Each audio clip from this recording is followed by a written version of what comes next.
조치 그 자체가 범죄이기 때문입니다.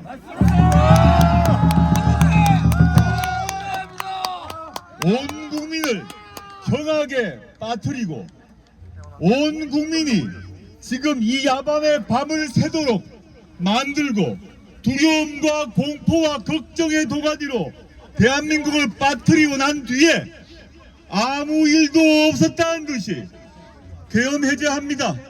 한마디로 끝날 문제입니까? 아닙니다. 윤석열 대통령이 내렸던 비상계엄은 요건에도 맞지 않습니다. 우리 어젯밤 발표되었습니다마는 우리나라가 전쟁 상황이었습니까? 아닙니다. 지진이라도 일어났습니까? 아닙니다. 우리 국민은 모두 평온한 삶을 살고 있었습니다. 오로지 윤석열 대통령과 그를 보위하는 친위 세력들만 위험을 느꼈습니다. 그리고 국무회의도 통과하지 않은 상태에서 우리나라 헌법이 보장하는 모든 민주주의를 중지시켰습니다. 그 자체가 범죄입니다. 맞습니다. 오늘 국회에서 비상계엄 해제를 결의하고 여기 국민들처럼 밤을 새고 윤석열 대통령에 대한 규탄을 하는 바람에 마지못해 비상계엄을 철회를 했습니다. 그러나 끝난 일이 절대 아닙니다. 맞습니다. 이제부터입니다. 이런 대통령 우리 대한민국에 너무너무 위험한 존재입니다. 도대체 언제 무슨 일을 할지 모르는 대통령입니다. 윤석열 대통령이란 존재 그 자체가 대한민국에 대한 가장 강력한 위험입니다. 대한민국 국민은 지난 2년 반 동안 볼 만큼을 다 보았고 참을 만큼 참았습니다. 그런데 어젯밤으로 우리가 상상하지도 못했던 일을 벌였습니다. 전두환이 12.12 쿠데타를 일으켰을 그때 1979년에 그 불법행위를 2024년에 저지른 것입니다. 이런 도대체 말도 안 되는 대통령 더 이상 볼 수 있습니까? 이런 대통령에게 군부 통수권을 맡길 수 있습니까? 존경하는 국민 여러분, 어젯밤 오늘 새벽 이 국회 전으로 탱크와 무장한 군인이 와 있는 걸 보셨죠? 대한민국의 민주주의를 말살한 자가 누구입니까? 민주주의를 자기의 손으로 말살해 놓았고 아무 일이 없었던 것처럼 몇 초 말하고 들어가 버렸습니다. 이런 대통령 용납할 수 있습니까? 결단코 용납할 수 없습니다.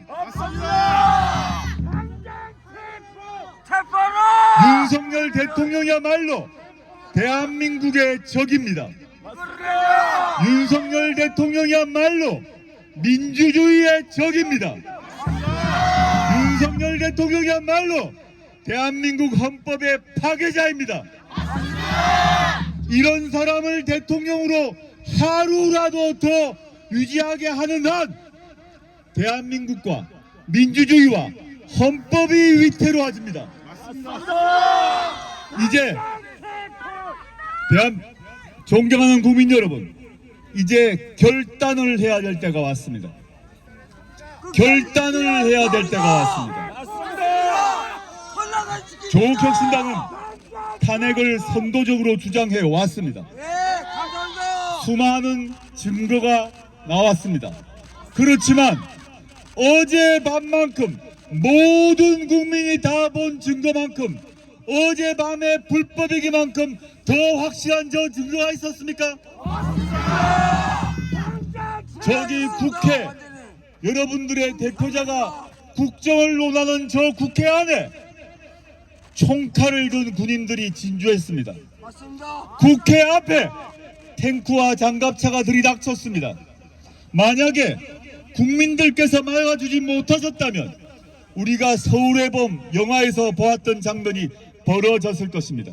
맞습니다. 존경하는 국민 여러분, 조국신당은 지금 밤을 새면서 오늘 해 뜰 때 제출할 오늘 비상계엄, 불법 비상계엄을 탄핵 사유로 한 탄핵 소추문을 추가로 만들었습니다.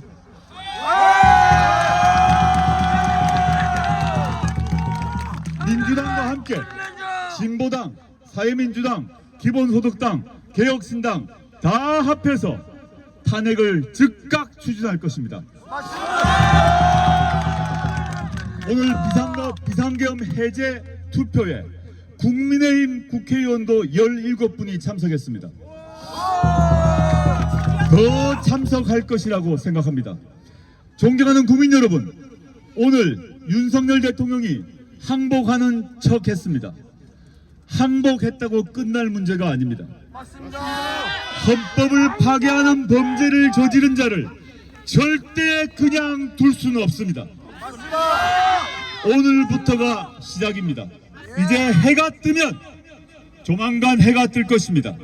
해가 뜨면 윤석열 탄핵을 위해서 우리 모두의 힘을 모아 달려나갑시다.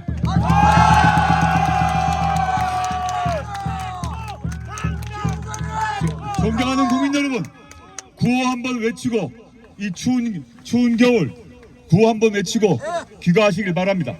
기가 안 합니다. 아닙니다. 끝까지. 한 가지 물어보겠습니다. 윤석열을 탄핵하라!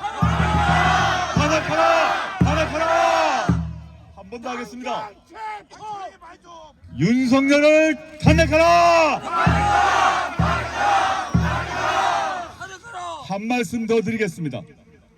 언론 보도를 보니까 법무부 감찰관이 이 비상계엄 선포 관련 회의에 참석했다가 이것이 불법이라는 것을 확인하고 사표를 던지고 나왔습니다. 이 불법적인 비상계엄에 공모를 한 자들, 그게 대통령 외 장관들이 있을 것입니다. 국방부 장관, 법무부 장관 등 국무위원들이 있을 것입니다. 그들 역시 대통령 말고 이 불법적인 비상계엄에 동조했던 사람, 역할 분담을 했던 사람 모두 탄핵 사유입니다. 그리고 탄핵 대상일 뿐만 아니라 우리 법상 내란죄, 군사 반란에 해당됩니다. 과거 전두환과 노태우가 내란과 군사 반란을 일으켜 처벌되었습니다. 다 알고 계시죠? 해가 뜨면 1차적으로 해야 될 일이 뭐냐? 윤석열 대통령과 이 불법적 비상계엄에 동조한 국무위원 등에 대한 출국을 금지해야 됩니다. 해외 도피를 막아야 합니다. 출국을 금지한 후에 출국 금지를 한 후 동시에 시간대는 차이가 있겠습니다만 법무부 장관이 출국 금지를 직권으로 할 수 있습니다. 근데 법무부 장관이 이 불법 행위에 동조했을 가능성이 있습니다. 맞습니다. 이 역시 주목하셔야 됩니다. 출국 금지를 하고 탄핵을 하고 그 다음에 즉각 체포하여 처벌해야 합니다. 존경하는 국민 여러분, 아까는 윤석열을 탄핵하라 라고 외쳤습니다. 탄핵은 기본입니다. 직무를 정지시키는 것입니다. 탄핵으로 끝날 문제가 안 됩니다. 처벌해야 됩니다. 윤석열을 처벌하라! 윤석열을 처벌하라! 네, 감사합니다.